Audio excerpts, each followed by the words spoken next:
Friends, it's an exciting time if you're a fan of DC. The guy who wrote and directed arguably the 3 best Marvel Cinematic movies has not only started making movies for DC, but he's calling the shots as DC Studios' new co-CEO. He's already turning up the heat and giving us hope. He's kicking things off with Superman Legacy slated to come out in 2025, and the casting is already stellar. David Corenswet is absolutely likable as an actor, and we've seen him basically embody the dual roles of Clark Kent and Superman already. Rachel Brosnahan is an absolute goddamn inspired casting choice, and I cannot wait to have a fun, spunky, take no bullshit Lois Lane once again.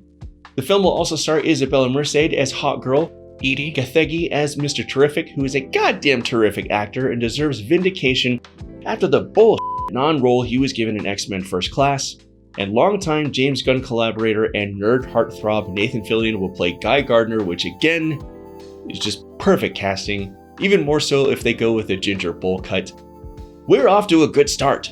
Gunn understands ensemble pictures, and there are some wildly talented people, really funny people who are jumping on board and want to work with him. But I want more. Excuse me, were you not pleased with The Flash? I have not seen it, and I probably will not. The film needed to be recast and probably rewritten before it was released in theaters. And it was kind of just tossed out as the death rattle of a long-dying era of DC films. It was a holdover that probably should have just been released on streaming and let slip into the ether while we wait for Superman Legacy. You know, I think I would have made a great Flash. Well, you absolutely have the track record for depravity and crimes committed against humanity, which is apparently necessary to land the role.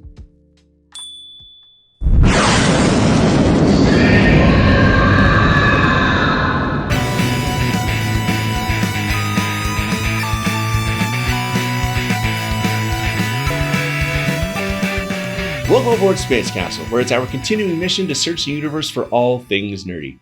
I'm your Captain DT, and like I said before, there is tons of excitement surrounding the reboot of the DC Cinematic Universe right now. Now, I'm not somebody who's ever been a Marvel vs. DC person. I've always wanted great movies from both camps, and I'm not lying when I say that watching Marvel's mostly solid run from Iron Man to Endgame happen while DC has struggled to do anything decent in live action has been kind of bittersweet. I really want great Batman, Superman, Wonder Woman, Flash, and Green Lantern movies. And for the first time in a very long time, there's a glimmer of hope of that happening. And there's simply no reason it should have been happening all this time. But Warner Brothers has a track record of marrying DC to talent that have really no interest in knowing and understanding these iconic characters and telling stories that fail to do right by them. But James Gunn? I think he's one of us. I think he actually likes comic books and comic book characters, unlike certain other writers and directors who've been attached to DC for the last long little while. He's a writer who smartly takes liberties with the characters when necessary. He never betrays the core tenets of the characters he adapts. And I think at the very least, we're going to get DC movies that won't make me want to throw myself down the theater stairs during the end credits. But as a geek and a nerd, I'm never fully satisfied. So here are my top 5 things I really want to see James Gunn do with the new DC Cinematic Universe, on top of actually making it watchable and worth a damn.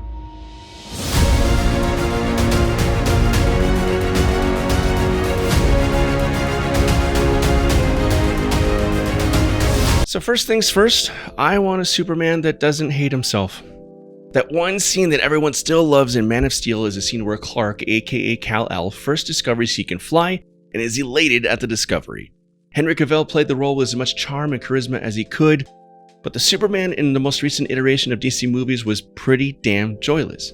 He hated being Superman.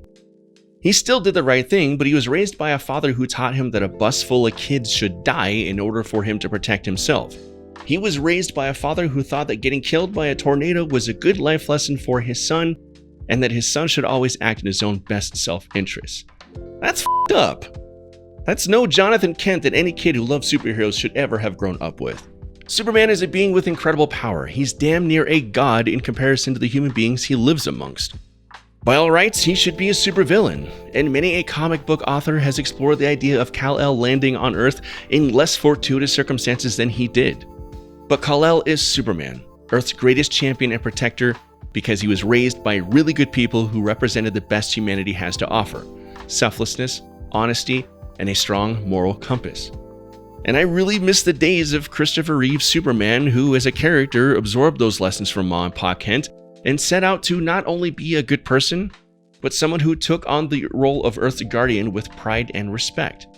And he didn't hate being Superman, until he fell in love with Lois Lane and he decided that banging her was more important than protecting humanity. But that runs counter to my point, and I'm just gonna stop talking about it. Superman is at his best and greatest when he's in full acceptance of who he is and what he needs to do. Many people, like myself, look to Superman the Animated Series and Justice League, the cartoon, not the god-awful movie, as the pinnacle of Superman adaptation. He keeps himself in check and in control, knowing full well what could happen if he lost himself. But at the same time, he's not soulless and joyless. He's a man with a purpose who knows himself, and with that comes a level of swagger and confidence. I just want a Superman who isn't constantly sulking and miserable being who he is. I want a Superman who carries the weight of the world on his shoulders, but is also strong enough to do so, and is actually fun and engaging to watch. No more sad Superman, James Gunn, okay? Next up, I want a Lex Luthor who is an actual, credible threat. Okay, I'm just gonna say it.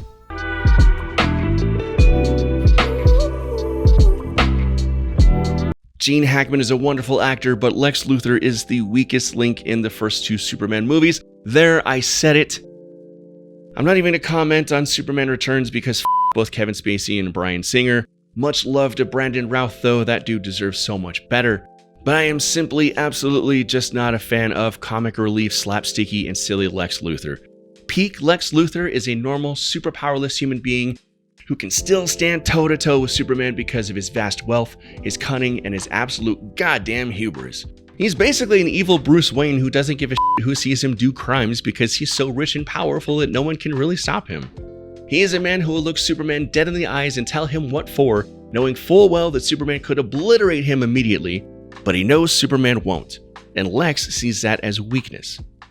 In the new DC cinematic universe, I want that Lex Luthor. I don't want a Lex Luthor who's out there swindling old ladies out of their estates, nor do I want a Lex Luthor who's an awkward, sniveling millennial tech bro who creepily feeds people Jolly Ranchers. I mean, seriously, Jesse Eisenberg, great actor. I love his work. This take on Lex Luthor, I don't know what the these people were thinking.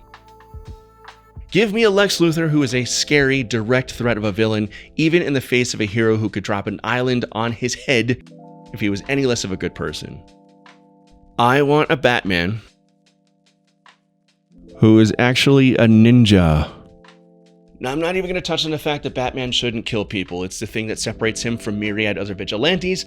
It's what makes him interesting, unique, and compelling.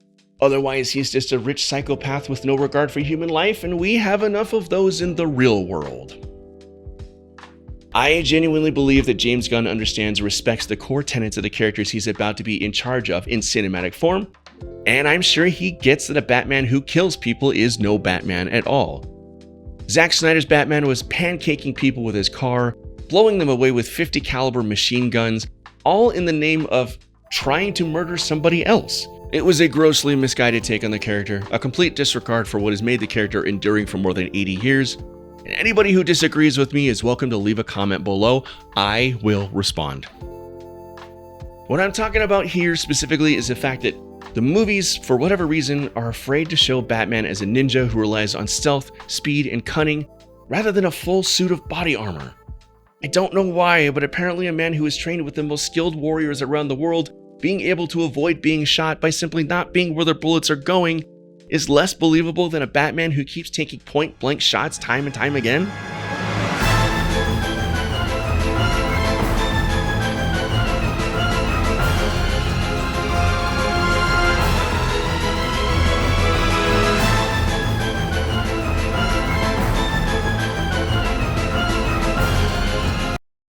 I'm tired of big hulking Batman in body armor, stumbling around in fights, and yet being able to vanish instantly and annoy Commissioner Gordon whenever it's cute and convenient.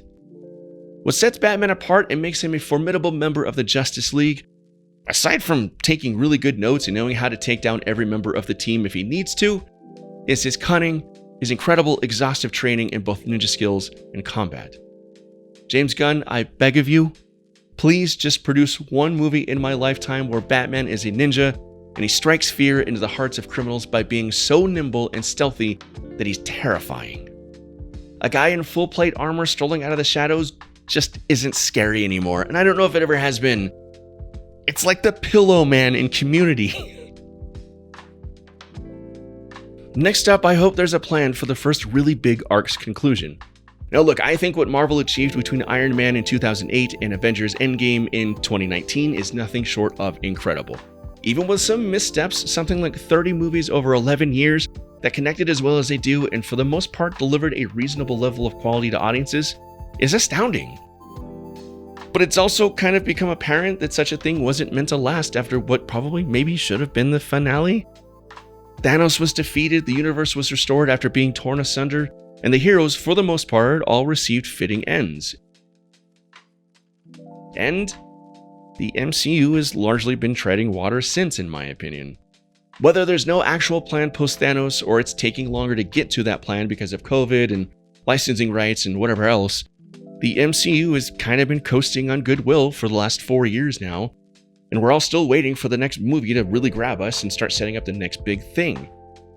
And honestly, I wonder if there isn't going to be a next big thing. I mean, how will the likes of even Galactus, Magneto, and even Doctor Doom stack up against a villain who was so carefully planned out over almost 30 movies and played brilliantly by an actor as great as Josh Brolin? Now let's be real a minute. There can be no doubt that these new DC movies will coexist to build towards something big like Brainiac or Darkseid. It's kind of a given. For better or for worse, you can't really do superhero movies anymore without the intention of not only building a franchise, but intertwined franchises with crossover movies and one big massive endgame, for lack of a better word. I hope James Gunn, who's been in the thick of things with Marvel for so long, sees a lot of the shortcomings and the simultaneous foresight and also lack of foresight that Marvel has displayed, and I hope that these franchises will either be built for longevity or be ready for a hard pivot or even another reboot when they eventually reach a satisfying conclusion. And that brings me to the last item on my wish list for the new DC Cinematic Universe: Restraint. Yeah, The Flash is a massive flop because the star is a horrible human being and people know that something new is coming. Why waste your time and money on a movie that has absolutely no gravitas or bearing on the future of the cinematic universe? But when these new movies start coming out, and they come out at a high level of quality like I'm sure they will, they're gonna start making money. And Warner Brothers does not exactly have a great track record lately of knowing how to handle money, either a surplus of it or a need for it. HBO and or Max is turning into a dumpster fire, and let's be honest, DC movies have been a dumpster fire for even longer. There's going to be a lot of pressure on James Gunn to crank out 3 or 4 movies a year, produce a bunch of cheap TV shows, and immediately try to capture what Marvel and Disney have spent the last decade and a half building, and they're going to want it yesterday. I know it's a damn pipe dream to think that Warner's and DC will show restraint and not immediately run the new DC Cinematic Universe into the ground with overexposure and more subpar content than viewers can consume, but it would be really nice. And it would be fantastic if this new DC Cinematic Universe was a slow, methodical burn with a calculated, steady release of high-quality content instead of just immediately throwing 100 things at consumers all at once to see what sticks. And I just know that Warner Brothers is itching to try and smash together the cult followings for things like Arrow and Supergirl, together with what will likely be quality feature films with James Gunn at the helm, and they're gonna want to do it and overdo it right out the gate. I really hope that's not the case. The relationship between DC movies and viewers is a damaged one, and it needs time to rebuild and reestablish good feelings and a sense of trust. Throwing a bajillion things at us all at once is going to immediately start feeling cynical to audiences, and we're going to get burnt out on it real quick. Even with James Gunn's knack for turning obscure characters into A-listers, trust me that we don't need TV shows about Red Tornado or Snapper Car or even Zatanna right away. Just give us good, high-quality Superman, Batman, Wonder Woman, and Flash to start out with, and let the rest work itself out with time. But then again, this is all ultimately run by David Zaslav, who is all for dismantling Turner Classic Movies, a haven for preserving classic historical films so that new generations might discover and enjoy them. He's totally okay with erasing the history of filmmaking to turn a profit. I just hope that James Gunn is up to the challenge of challenging Zaslav and fighting for the integrity of DC's characters and their movies. And that's it. I know it sounds like I want the exact opposite of the Zack Snyder era of DC superhero movies, and yes, that's exactly what I want. I want movies that do right by these classic characters, and I want movies made by people who have a respect and a reverence for not only these characters, but their fans across the world. And at the very least, I don't want to be insulted as a fan of these characters and the properties.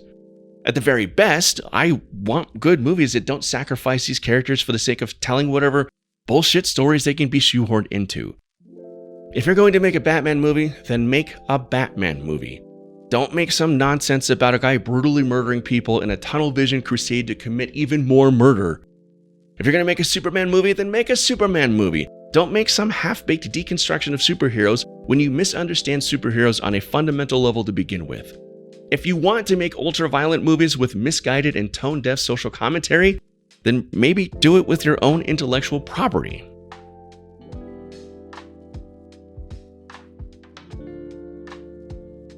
Or maybe just don't do it at all.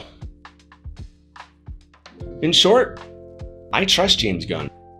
The man has pretty much never steered me wrong in his entire filmmaking career, and I cannot wait to see what he has in store for us as the co-CEO of DC Films. But there are a million pitfalls and easily made mistakes he'll have to navigate around while he attempts to revitalize DC superhero films. And as someone who was once a little kid who tied a bath towel around his neck and ran around the house pretending to be Superman, and quickly spinning the towel back around to the front to be Clark Kent whenever I saw my parents, I would really like to have that feeling again from DC movies. And I think the world does too. We don't have to live in a DC versus Marvel world. We can live in a world where both sides are producing good movies, and we finally have the first chance in a long while for that to happen. James Gunn, I'm sure you're watching, sir, and if you'd like to come on the show and put my fears to ease, I am incredibly easy to get a hold of. I'm just out here floating around in deep space. It'd actually be really nice to talk to you, human being. In the meantime, though, thanks so much for watching. It's our continuing mission here on Space Castle to explore the universe for all things nerdy, and just by watching and hanging out with me, you're helping keep that mission going. If you want to take it further, hit that like and subscribe, and leave a comment below sharing your hopes and dreams for the DC reboot. And if you want to take it even further, consider becoming part of the Space Castle Galactonaut crew at patreon.com/spacecastlepod. These fine folks have done so, and they get to enjoy all sorts of extra content and perks on our Discord server. There's always a link to it in the description below. We hope to see you over there. Now, I'm gonna go wash the nerd stench off this flight suit and relight the candles on my James Gunn prayer shrine. This is your Captain DT, signing off.